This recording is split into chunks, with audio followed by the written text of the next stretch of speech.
Welcome to my YouTube channel and Kadam Academy and Facebook page Kadam Academy. I today here to give you the function of management, one of the function of the management organizing. Think about this one of the function of the management of the five main functions of the management like planning, organizing, stopping, directing, and controlling. The organizing means assigning the plan tasks to various individuals or groups within the organization and trusting a mechanism to put plans into action. One example which will clear you will see the manager of XYZ Limited is overburdened with the routine work and is unable to concentrate on its objectives. And the other important issue of the firm. To solve this problem, which management concept should be followed by manager? And you have to explain the related function of management. Yes, this is nothing but the delegation of authority. He has to delegate the authority. What is delegation of authority and what is the function of management organizing?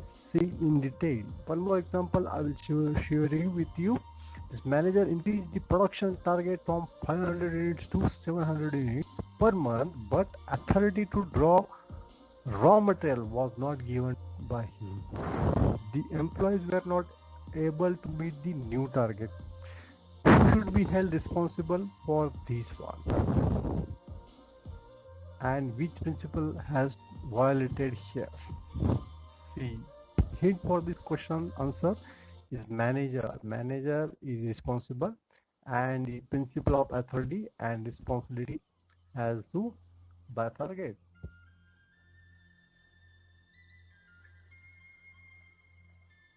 After completing this function of management, you should be able to understand the concept and importance of organizing. Various importance are there, and you are able to describe the steps of process of organizing and what is the different types of organizing.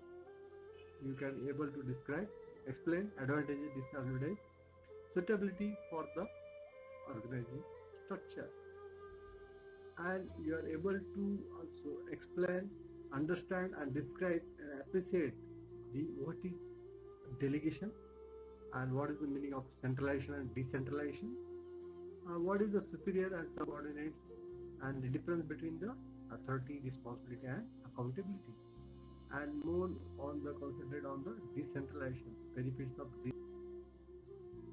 organizing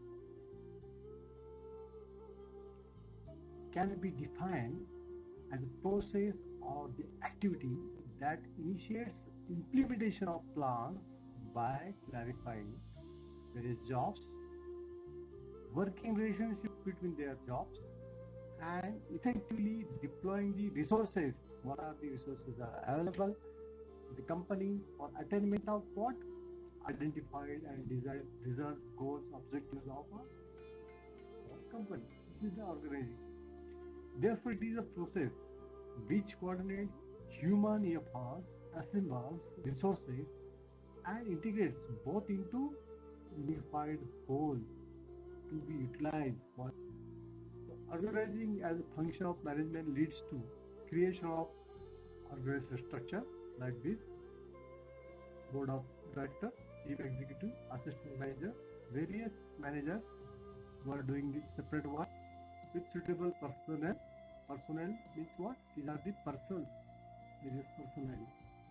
Designing specific roles, here defined roles, to eliminate the what? Ambiguity. Defining interrelationship among the personnel for productive cooperation. Clarifying authority and responsibility for results and logical grouping of activity. Friends, organizing is having four steps. Main major steps are identifying different departmentalization, assignment of duties, establishing reporting relationships. See, this is the one of the example. Through this, I will explain all these four steps. In the first step, identification and division of work. For example, suppose I want to manufacturing shoe. For manufacturing company of the shoe can have the various activities. first activity is purchase of raw material. After purchasing of raw material, what we have to do? Production of this type of the shoes. After that, stocking of the raw material and stocking of these finished products, and research on these shoes, and lastly advertisement and sales of the shoes, etc. All these are the activities. These activities of same nature are grouped together and assigned to a particular departmentalization. So departments are assigned, or they may be similar work or under one. Suppose the example is advertisement and sales can be given to marketing department. So marketing department is there, production department is there, purchase department is there, or human resource department is there. Right? This departmentalization is the next process of organizing. Next is the assignment of duties. At this stage, the responsibility of each individual or post is decided. For example, the purchase manager will be given the task of purchasing goods. Sales manager will be given the work of sale of goods. Choose. While assigning duties, it is important to match nature of the work and capability of the person to whom work is given. Like this, assigning the duties. And last step is the establishing reporting relationships. And each individual should also know from whom he has to take orders and to whom he is accountable. And it helps in coordination among the various departments. So these are the organizing steps. So for example, manager is responsible to solve conflicts regarding authority and responsibility among employees and create fruitful environment to work as a unit. Identify function of management and explain its importance. The link between hierarchy of departments, decide how much authority and designate authority, responsibility and delegation. Will decide levels at which decisions are to be made, and centralization or decentralization, and that will decide how to achieve the coordination. So these are the important for this organizing. The importance, again we will go in detail. The first importance is the benefits of specialization. So what is the benefits of specialization? In any organizing, every individual is assigning as a part of total work and not a whole task. And this division of work into smaller units and repetitive performance leads to specialization. He has to do the smaller work. So thus the organizing promotes specialization, which in turn leads to efficient and speedy performance of tasks. So the construction worker has to do the specialization, dentist has to do the specialization, teacher must have the specialization. So next is the importance of organizing, is clarity in the working relationship. Thus it helps to create well-defined jobs and the clarifying the limits of authority and responsibility of each job. And the superior and subordinate relationship is clearly defined in the organization. That is the clarity of work relationship. In effective administration, it provides a clear description of jobs and related duties, which helps to avoid confusion and duplication of the work. The clarity in working relationship enables proper execution of work, which results in effective administration. Next, importance is effective administration and optimum utilization of resources. The proper assignment of the job, what will happen then? Avoid the overlapping or duplication of work, so they can properly utilize the resources. And this preventing the confusion and minimizing the wastage of resources, efforts, time, all the things will be there. Adoption of change is properly designed. Organizational structure is flexible, which facilitates the adjustment to changes in the workload caused by change in the external environment related to technology, products, resources, and markets. There must be adoption in the. And sixth one is the development of personnel. The sound organization encourages initiative, relative thinking on the part of employees. So what will happen? The manager delegates their authority, it reduces his workload, but so they can focus more important other issues. But what is the growth of the for the growth of the organization and innovation in the organization, and ultimately that will be develop that personnel who has given the authority. So this will develop that subordinate, which will help him to realize his full potential. What is his potential? He will develop automatically. And the expansion and growth will be last this importance of the organization. It helps in growth, diversification of enterprise by adding more job positions and departments, product lines, and new geographical territories. Pause your video and ask to yourself this question: what is the process of organizing for 5 minutes, and try to write the answer.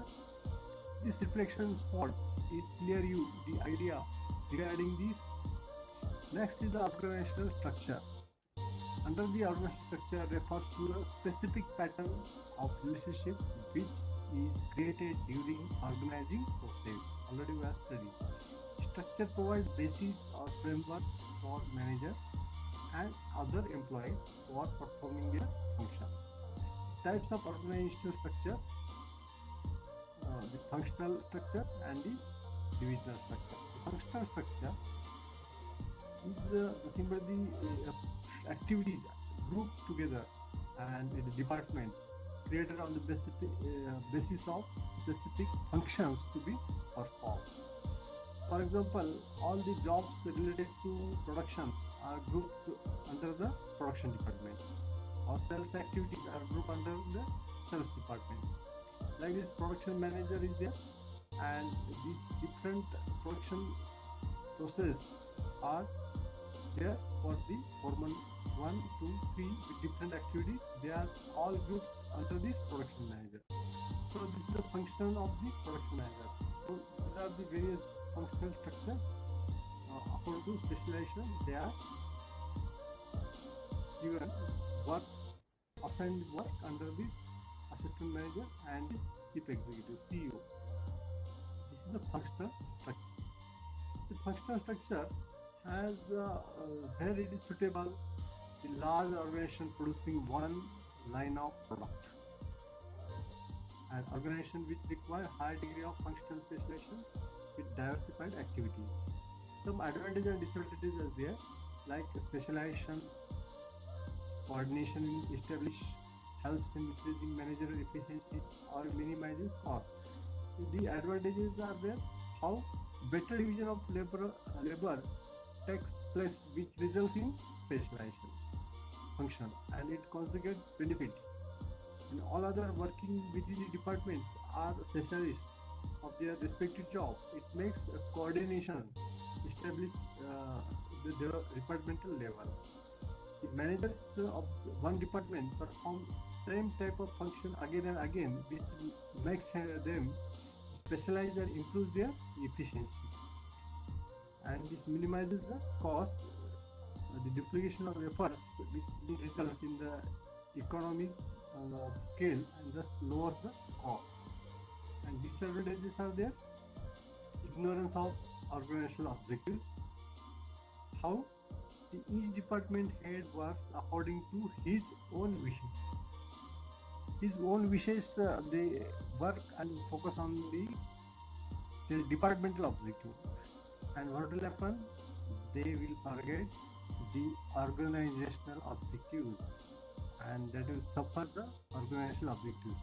They don't forget the organizational objectives, only department objectives they concentrate.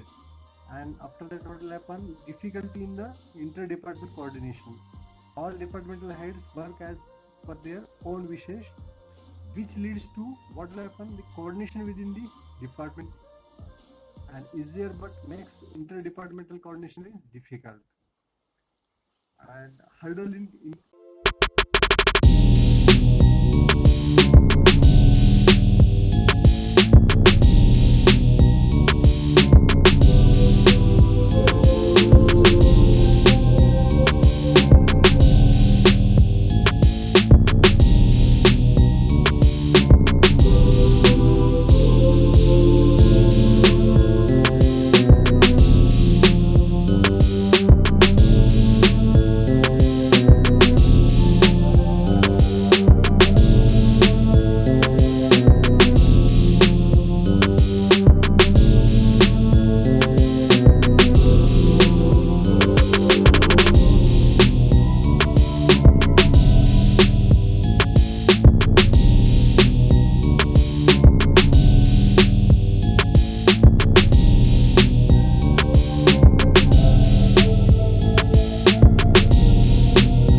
among divisions and increases the cost.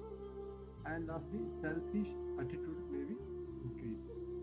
But a quick decision, that is a very easier to take decision according to their division, not depend on the other one. So these are the advantages and disadvantages. An example is see Rohan as a sole proprietor for running the food catering business in the North Delhi. He got a great success and profit was in this business. Due to excess demand in the market, he expanded his business and separated departments as purchase, production, finance, and marketing. So in the food catering business, he had to expand his business. So which type of organization structure would you suggest? Already we have studied two type of structure, the functional structure. And what are the benefits? Specialization and minimizing cost. Friends, already you have studied the structure of organization in this lecture. Now we'll continue with the formal organization and the informal organization. Formal organization, this is a structure designed by the management to achieve organizational goals, in which responsibility, authority, and mutual relationship among all the employees working in enterprise are clearly defined. Or it can be functional or divisional. The structures already are studied. In that, the types and forms of the organization may be used in functional or divisional. So similarly, informal organization is, what is the informal organization? Is that the organization is not established deliberately but comes into existence. Why? Because of the common interest, people come together, or common taste, people come together, and the religious and communal relations are come together. That will be the informal organization. And the main purpose of this organization structure, the difference between this formal and informal organization, with some base we'll study.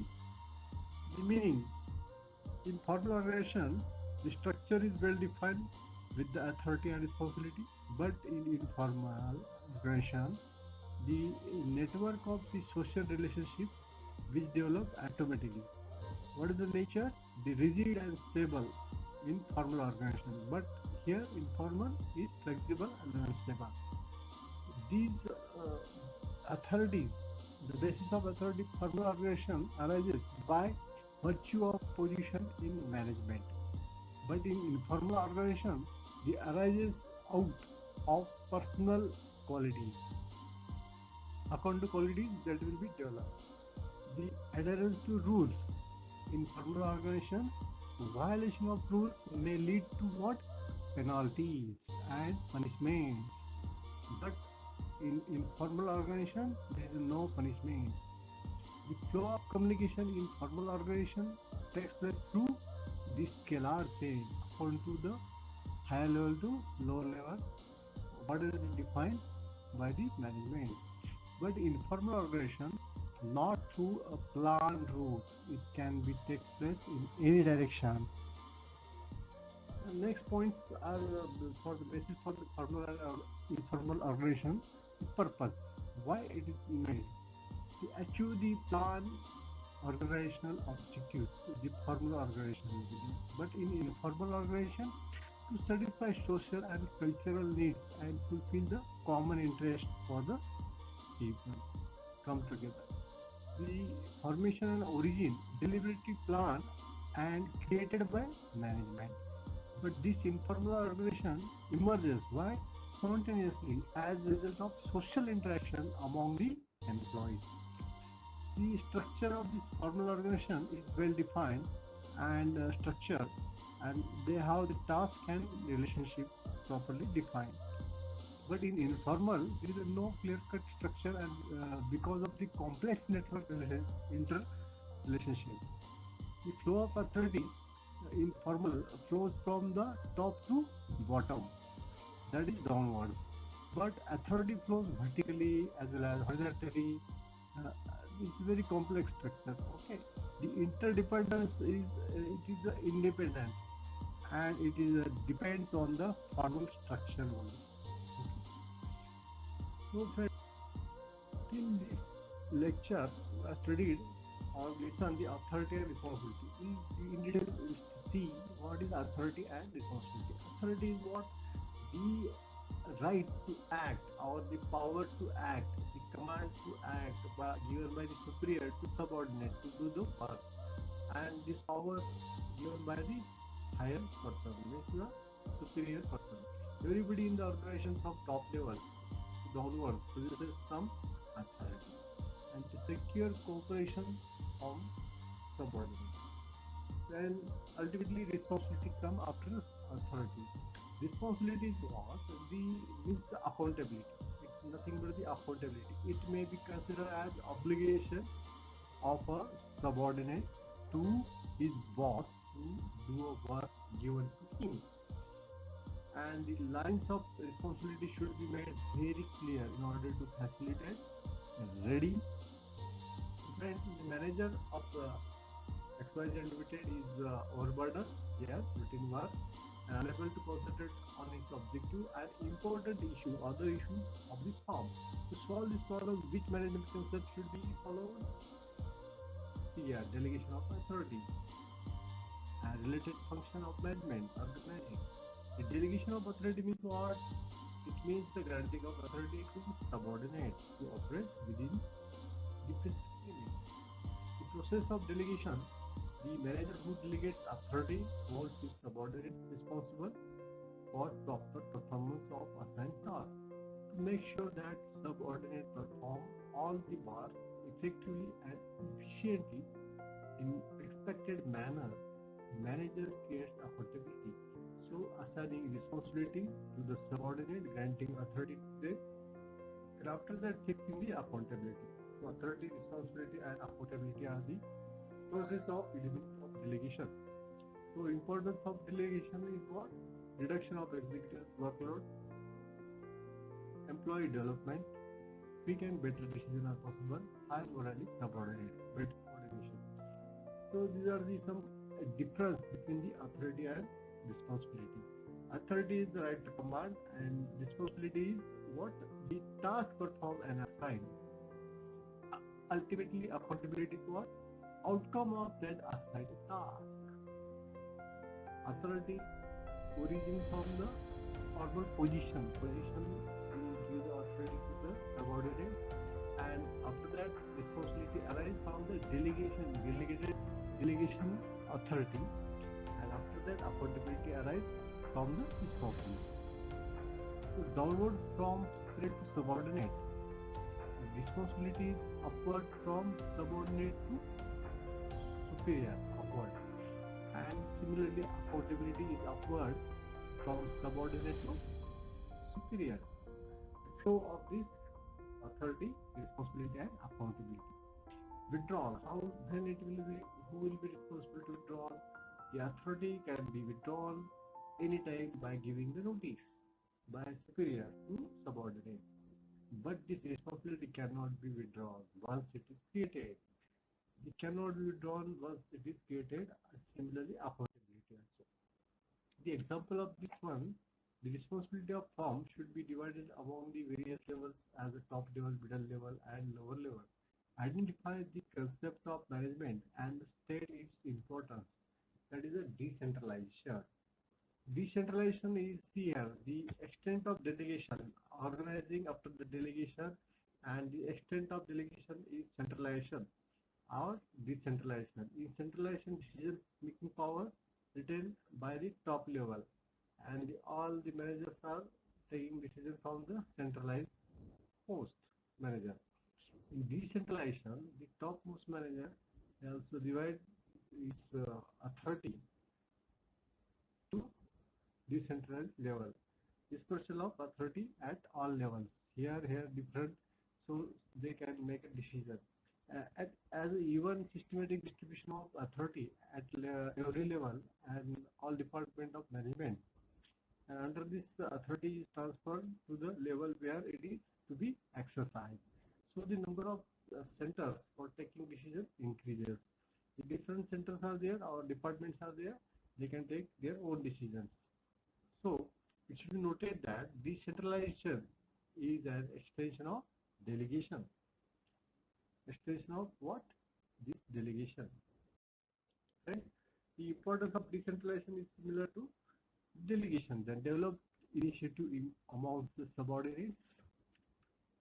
Quick and better decision due to the decentralization, and release the top executives from the excess workload, and managerial development and better control. So ultimately the span of control.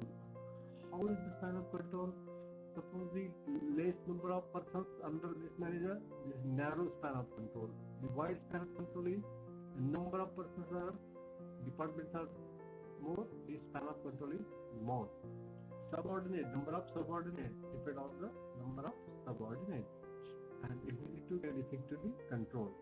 It gives the shape to the organized structure and determines level of management.